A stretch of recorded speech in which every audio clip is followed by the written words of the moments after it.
Madame, monsieur, bonsoir. Merci de votre fidélité. Tout juste 18h30 sur l'Oula, c'est l'heure du journal. Voici le sommaire. Une façade maritime commune et des défis communs. Les présidents des parlements des États africains atlantiques sont en conclave à Rabat. Au cœur des discussions, la gestion durable des ressources, la sécurité maritime, l'investissement ou encore l'intégration régionale.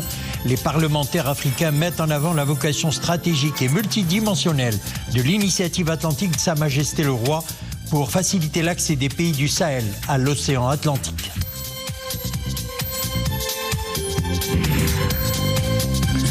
Eau de mer ou eau douce, le meilleur de la pêche se trouve en bonne place au salon Haliotis. Vitrine du secteur de la pêche au Maroc et en Afrique, le salon Haliotis a ouvert ses portes aujourd'hui au grand public. Pour cette 7e édition, le salon fait la part belle à la recherche et à l'innovation. Et puis en fin de journal, nous replongerons dans l'enfance, du temps où l'on pouvait s'oublier entre les pages d'une bande dessinée. Le monde sans fin, c'est le nom de l'exposition sur l'environnement organisée par l'Institut français de Tétouan. Des planches qui portent un regard à la fois drôle et profond sur les changements climatiques. Un conseil de gouvernement s'est tenu aujourd'hui sous la présidence du chef du gouvernement Aziz Akhnouch, présentant un exposé sur la propagation de la rougeole et les mesures prises par le gouvernement pour contenir la maladie. Le ministre de la Santé a précisé que ce plan porte sur l'extension de la campagne nationale de vaccination ainsi que le rattrapage vaccinal, ce qui a permis de vérifier le statut vaccinal de plus de 8 880 000 enfants âgés de moins de 18 ans. Autre sujet sur la table, le déroulement de la campagne agricole 2024-2025. L'occasion pour le ministre de l'Agriculture de dévoiler une série de mesures pour soutenir et accompagner les agriculteurs. Et lors de ce conseil du gouvernement, 2 projets de décret ont été adoptés. Le premier concerne les critères et modalités de délimitation des périmètres de protection rapprochés ou éloignés autour des installations de captage d'eau destinées à l'alimentation publique.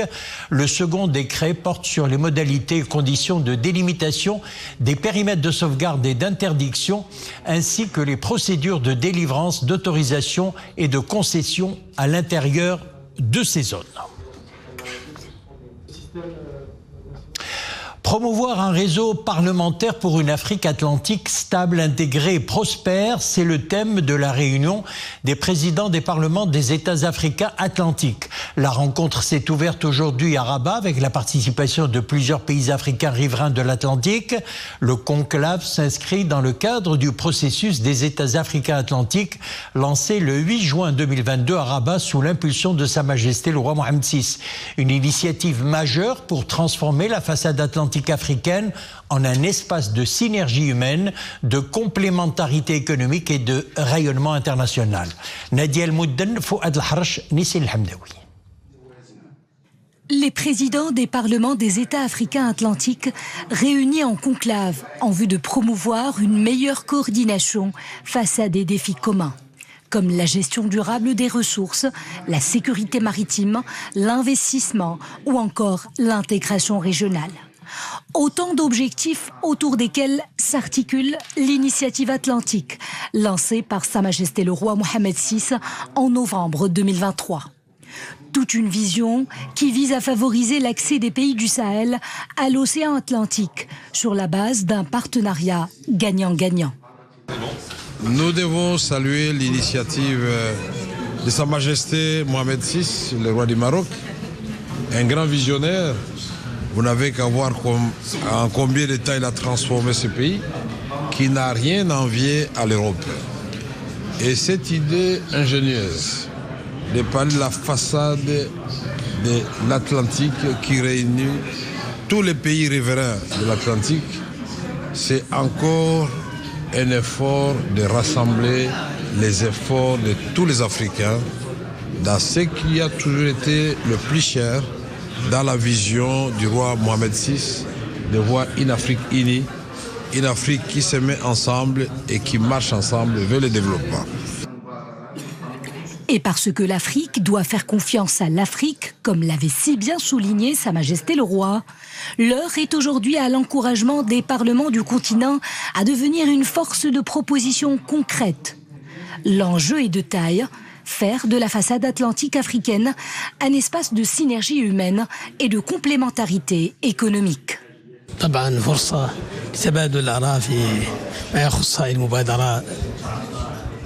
C'est une réelle opportunité qui s'offre à nous pour échanger nos points de vue sur l'initiative atlantique en faveur des pays du Sahel, qui est d'ailleurs une excellente vision royale.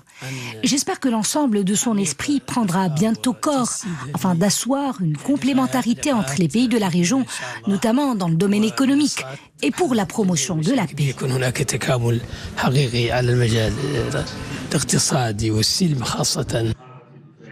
Cette réunion est sanctionnée par l'adoption d'une déclaration parlementaire commune formulant un engagement en faveur des objectifs du processus des États africains atlantiques, lancé sous l'impulsion de Sa Majesté le Roi en 2022. La mise en place d'un réseau parlementaire africain atlantique pour un suivi concerté et permanent des projets et initiatives régionales fera également partie des priorités des participants à ce conclave. On ne quitte pas l'Atlantique puisque Agadir est notre prochaine destination. Agadir qui abrite le salon Aliotis, placé sous le haut patronage de Sa Majesté le Roi. Le salon réunit cette année plus de 500 professionnels. La France est l'invité d'honneur de cette 7e édition. Aliotis fait cette année la part belle à la recherche et à l'innovation. À travers 5 pôles d'exposition, les acteurs clés de la pêche maritime dévoilent les développements récents des industries liées au secteur. Le salon a ouvert donc ses portes aujourd'hui au grand public. Les stands des provinces du Sud connaissent un franc succès. Visite guidée avec Leila Asli, Mohamed Chikir et Marie Gaoued. Ils font la fierté des provinces du Sud. Sardines, maquereaux, anchois et autres crustacés s'offrent au regard de tous et donnent à voir la richesse du secteur halieutique au Maroc. D'ailleurs, et à titre d'exemple, la région de Dakhla seule génère 3 milliards de dirhams par an, grâce notamment à l'industrie de la pêche. Vous savez, Dakhla est connu pour être la colonne vertébrale de l'économie bleue. De ce fait, ce salon est une merveilleuse occasion pour présenter les principales réalisations concernant notamment l'infrastructure, mais aussi les filières de production.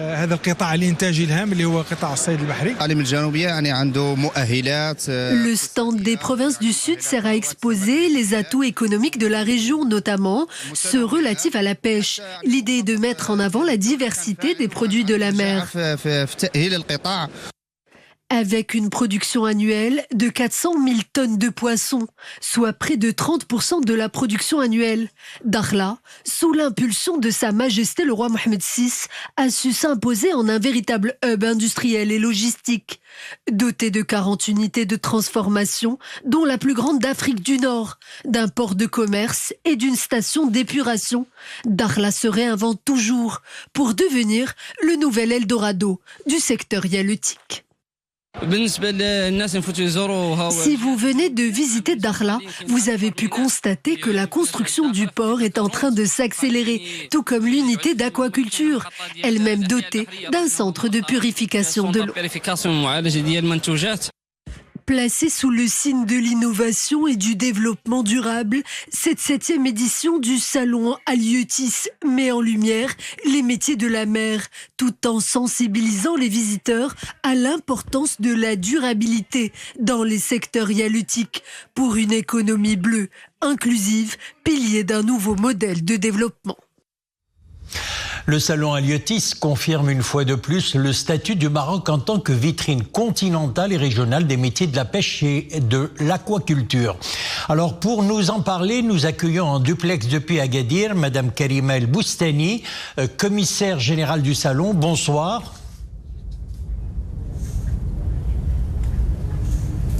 Bonsoir. Alors, Madame Karima El Boustani, un mot sur le taux de retour des exposants qui constitue un indicateur important. Il est quasiment de 100%. Qu'est-ce que ce chiffre dit du salon Aliotis et du secteur de la pêche en général au Maroc ?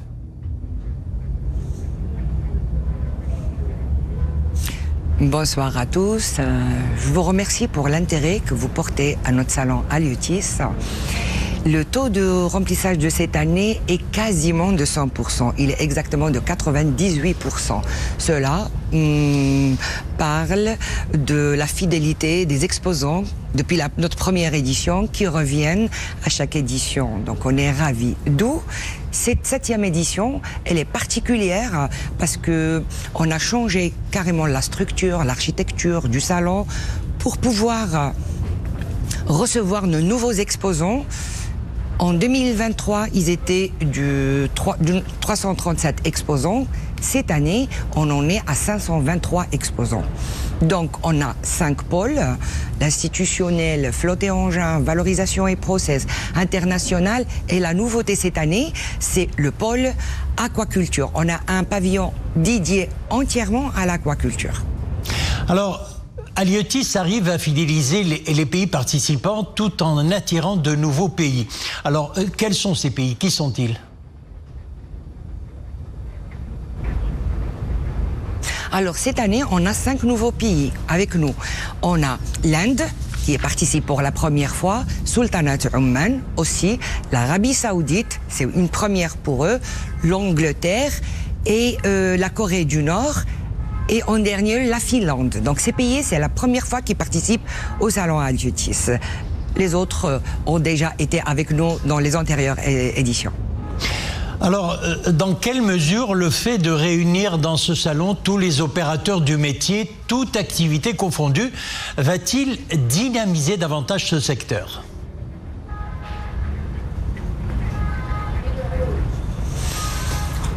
Comme je viens de vous dire, c'est les pôles qu'on a ici, c'est-à-dire la valorisation et process, le flotte et engin, ces acteurs-là, ainsi que l'aquaculture, bien entendu, tous les secteurs confondus sont présents avec nous.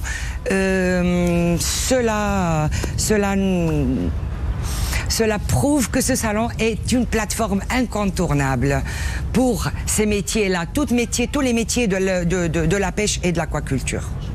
Tous les secteurs confondus, je veux dire. Merci. Alors, tous les pays, je disais, on parlait des pays participants et qui vont arriver lors des prochaines éditions. Vous avez parlé de Corée du Nord tout à l'heure. Je pense que c'est pas une petite correction, mais c'est un oubli. Peut-être c'est la Corée du Sud. Corée du Sud. Voilà. Du Sud. Oui, Corée du Sud. Non, c'est la Corée du Sud, bien entendu, loin de... Oui, alors, la Corée du Sud. Dernière question très rapidement à propos du public, puisque les portes ont été ouvertes dès aujourd'hui.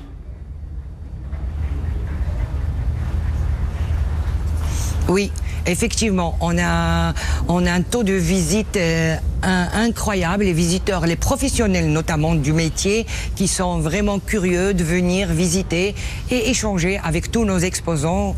Et on est ravis du taux de remplissage du salon. Franchement, c'est extraordinaire. Pour une première journée. Espérons que demain aussi, ça sera pareil. Madame Karima El Boustani, merci d'avoir été en duplex avec nous depuis le salon Aliotis à Agadir. Je rappelle que vous êtes commissaire général du salon. Merci. La campagne agricole fait l'objet d'une réunion entre le ministre de l'Agriculture et les interprofessionnels. L'objectif est de garantir l'approvisionnement des marchés au meilleur prix. Il faut dire que le secteur est en difficulté à cause du manque de pluie. Et sur les marchés, certains problèmes subsistent et maintiennent les prix élevés malgré tous les efforts de subvention de l'État. Je vous propose d'écouter Rachid Ben Ali, président de la Confédération marocaine de l'agriculture et du développement rural, des propos recueillis par Abir Mellouki et Mohamed Touanina.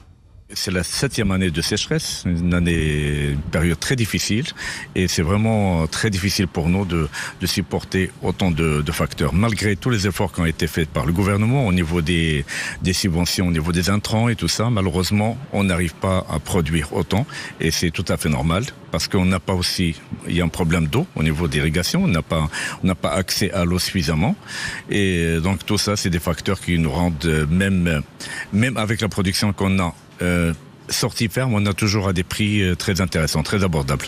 Maintenant, ce qui se passe entre nous et le consommateur, c'est qu'il y a beaucoup d'intrants, beaucoup de spéculateurs qui rentrent sur le terrain, et c'est ça ce qui a permis à un certain moment d'augmenter certains prix. Tout ce qui est importé aussi, ça peut pas faire l'affaire, c'est des quantités insuffisantes pour tout le marché local. Donc c'est quand même les prix restent certains produits très élevés, en l'occurrence la viande et le poulet par exemple, dans ces derniers temps. Voilà, c'était des propos recueillis par Abir Melouki et Mohamed Touanina. Nous entamons l'actualité internationale par le Soudan. L'armée soudanaise avance vers le centre de Khartoum. L'armée en guerre depuis avril 2023 contre les forces de soutien rapide mène ces dernières semaines une offensive pour reprendre le contrôle de toute la capitale. Hier, l'armée a déclaré avoir nettoyé les quartiers de Ramlia et de la zone industrielle dans le centre de Khartoum, à seulement 3 km du palais présidentiel. L'avancée de l'armée sur la capitale est sa plus grande victoire depuis un an, depuis qu'elle a repris Omdurman de l'autre côté du Nil, qui, avec Khartoum Nord et le centre-ville, constitue le Grand Khartoum. La terre tremble toujours à Santorin, en Grèce. Une nouvelle série de secousses a frappé l'île hier soir et ce jeudi. 7 tremblements de terre successifs d'une magnitude supérieure à 4 degrés ont été enregistrés aujourd'hui par l'Institut géodynamique d'Athènes. En une dizaine de jours, au moins 6000 secousses ont été enregistrées dans la zone maritime des îles de Santorin, Amorgos, Anafi et Los, donc toute région touristique. Plus de 11 000 habitants et travailleurs saisonniers ont quitté Santorin depuis dimanche par voie maritime et aérienne mondialement connue. Santorin repose sur un volcan qui est entré en éruption depuis la dernière fois, c'était en 1950.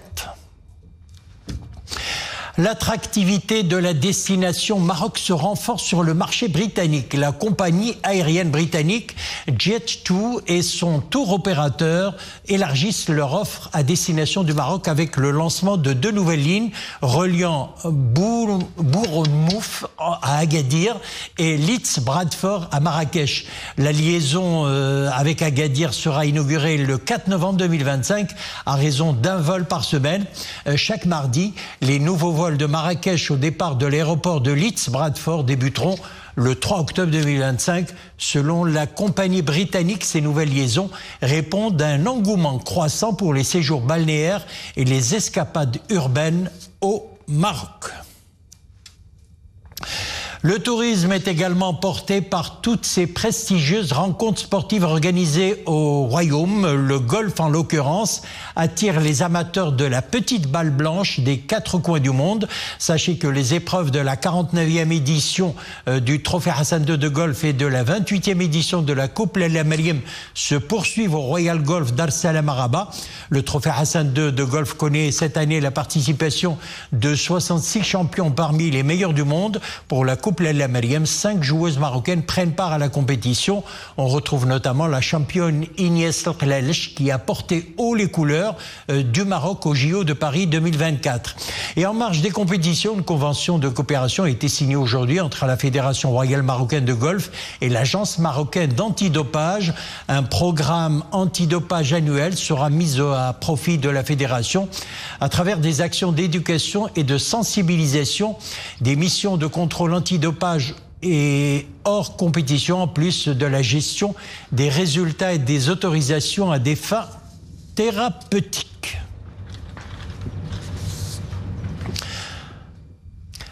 Raconter le climat en mots, mais aussi en dessin, c'est le pari de 2 créateurs français de bande dessinée. Le Monde sans fin, c'est le nom de leur exposition qui se tient à l'Institut français de Tétouan.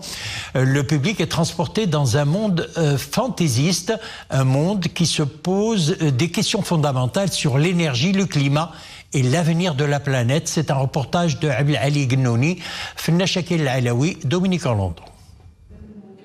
Tout a débuté, comme si souvent, par une rencontre entre un auteur majeur de la bande dessinée et un éminent spécialiste des questions énergétiques.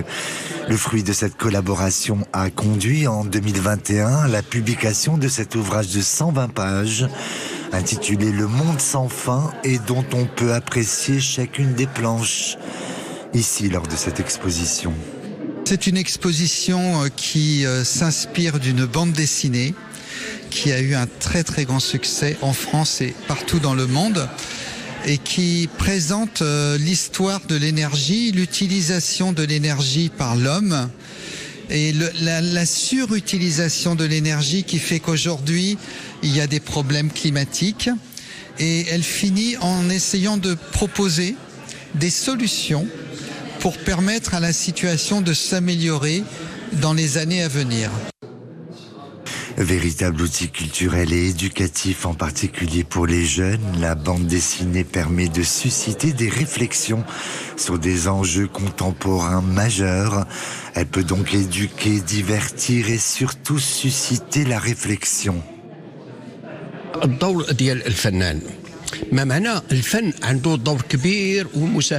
Le rôle de l'artiste est aussi central que décisif. Il n'est pas seulement celui qui produit des œuvres d'art jolies. L'artiste participe à la découverte de solutions pour le monde. C'est en quelque sorte un véritable messager et cela est très important. Cette exposition propose une réflexion assez humoristique, mais toujours très profonde sur notre rapport à l'énergie. Elle le fait de façon suffisamment efficace pour donner envie aux visiteurs d'agir lui-même et à sa mesure face aux enjeux et aux défis qui sont ici griffonnés avec du talent et de la cocasserie. Voilà avec cette page culturelle que nous referons l'édition. Merci de nous avoir suivis. À demain 18h30.